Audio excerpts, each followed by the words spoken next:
Hello friends, Arjun classes में आप लोगों का स्वागत है।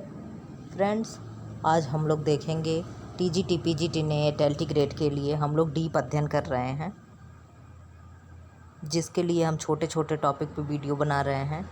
उसी क्रम में आज विटामिन के है। विटामिन के की क्या विशेषता है, इसकी कमी से क्या रोग होता है, तमाम चीज़ें जो विटामिन ए से जुड़ी हैं उसको इस वीडियो में हम लोग देखेंगे। ज़्यादा से ज़्यादा 10 मिनट का वीडियो होगा। विटामिन के, इसका रासायनिक नाम क्या है?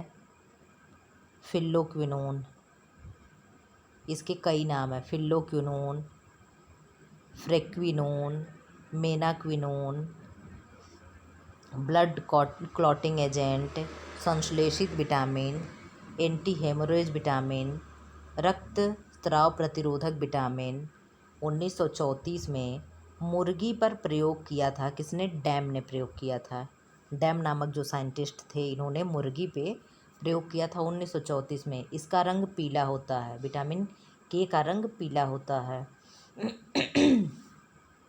इसको क्या क्या कहते हैं? Blood clotting agent. क्यों? क्योंकि ब्लड को क्लॉट करने में सहायक होता है। एंटी हेमोरेज विटामिन क्या होता है? ब्लड का थक्का जमता है अगर मस्तिष्क में, तभी तो ब्लड क्या कहते हैं, ब्रेन हेमरेज होता है, तभी ब्रेन हेमरेज होता है। तो क्या कहते हैं? Anti haemorrhage vitamin. विटामिन के 1, विटामिन के 2 दो प्रकार का होता है।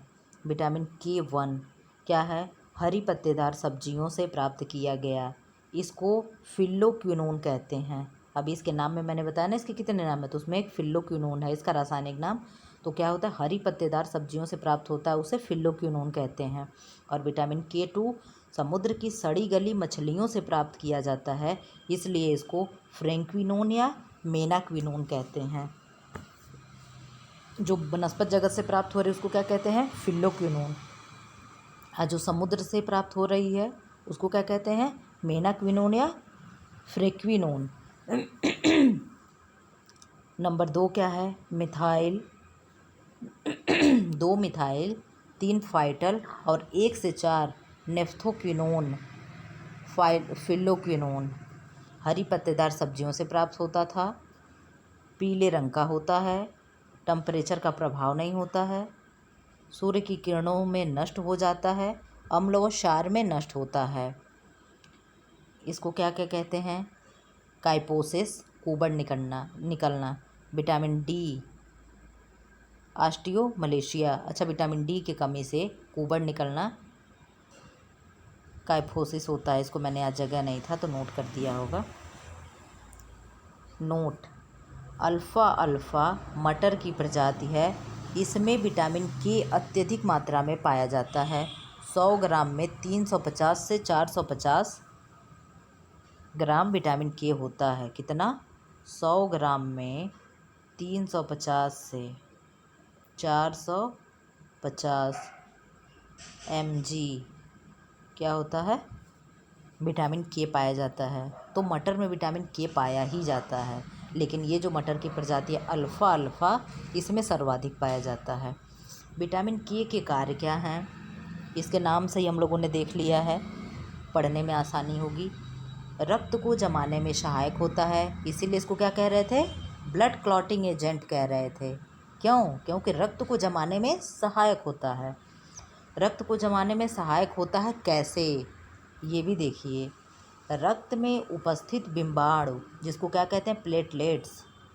कौन सी बीमारी होती है तो प्लेटलेट्स घटने लगता है? बताइएगा आप लोग कमेंट करके। तथा कुछ रक्त फैक्टर प्रोथ्रोम्बिन सक्रिय हो जाते हैं। प्रोथ्रोम्बिन कुछ रक्त फैक्टर थ्रोम्बिन प्लस रक्त में घुलनशील प्रोटीन फाइब्रिनोजन बराबर फाइब्रिन अघुलनशील प्रोटीन। फाइब्रिन एक जाल जैसी संरचना का निर्माण करता है। लाल रक्त कणिकाएं आकर इस जाल में फंस जाती हैं और रक्त का थक्का जम जाता है और रक्त बहना बंद हो जाता है।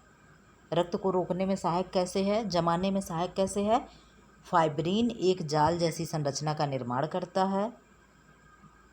फाइब्रिन किसके किसके मिलने से बनता है? थ्रोम्बिन और रक्त में घुलनशील प्रोटीन जो है फाइब्रिनोजन।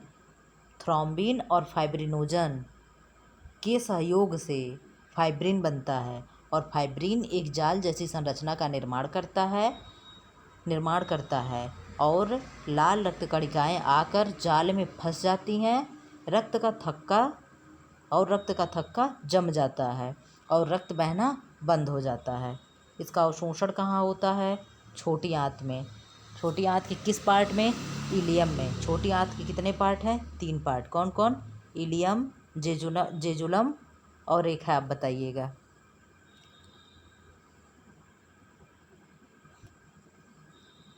इसका संग्रहण कहाँ होता है?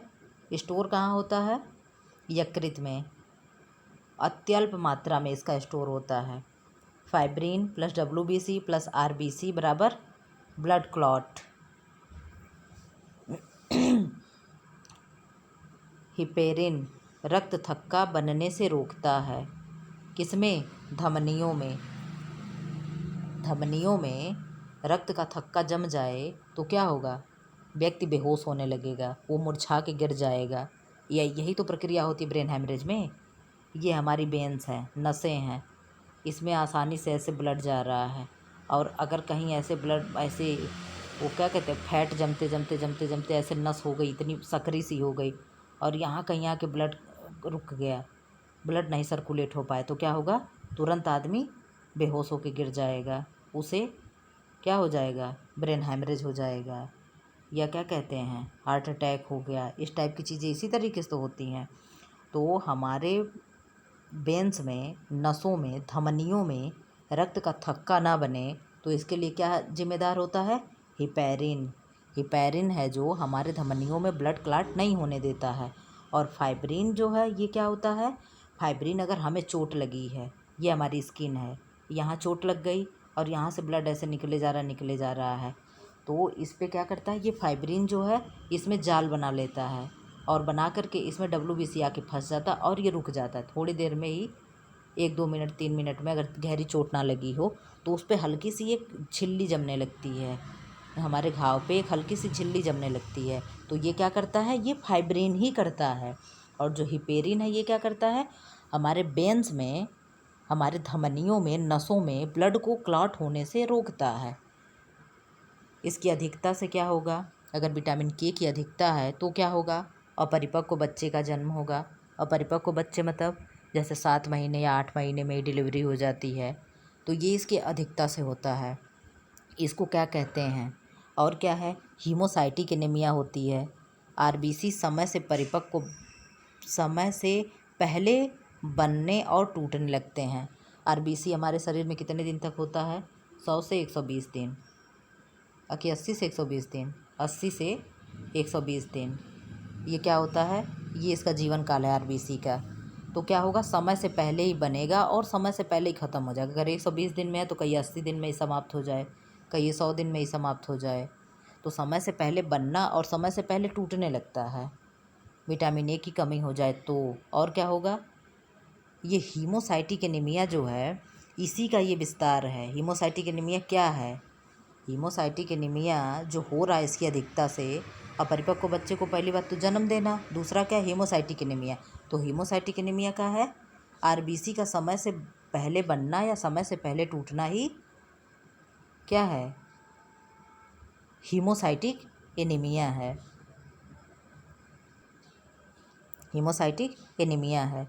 फ्रेंड्स, ये रहे विटामिन के पे वीडियो। हमारे ख्याल से ये संपूर्ण तो नहीं है, इसके अलावा भी कुछ होगा क्योंकि ये टॉपिक छोटा है। लेकिन विटामिन ए, कार्बोहाइड्रेट और फैट और डी पे जितने भी थे उससे एक आध क्वेश्चन अगर बाहर चले जाए तो गारंटी नहीं है, नहीं तो लगभग उसमें हमने सारे टॉपिक को, सारे कॉन्सेप्ट को हमने लिया था। अब हम लोग कल देखेंगे विटामिन B1।